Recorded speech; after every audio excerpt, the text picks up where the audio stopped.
These little soup containers are actually really handy for propagating seeds. And one of the reasons I propagate seeds in little kind of containers like this is if the seeds are really, really small, like these foxgloves, you can't sow them individually. So it's best to sow them in a container like this.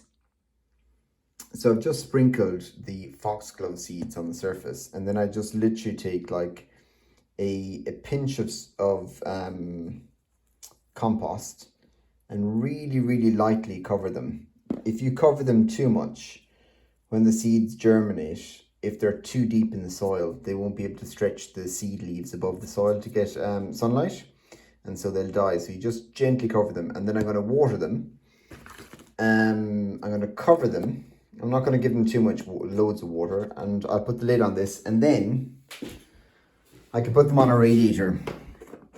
And actually, this is really handy. They basically germinate quite quickly. They'll germinate probably within a week or so.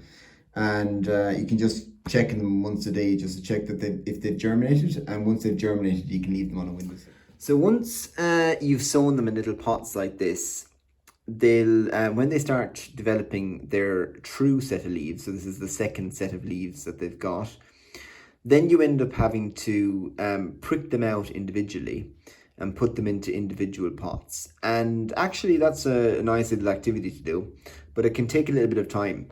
So if you've got bigger seeds, like tomato seeds, or sweet peas or things like that, you can sow them individually into paper pots. And in that way, once they germinate, you don't have to prick them out. So you can just actually plant this whole paper pot into a bigger pot, or you can plant, if it's a plant that you want to put out into the ground, you can plant this directly in the ground, and then the roots will just push through the paper and job done.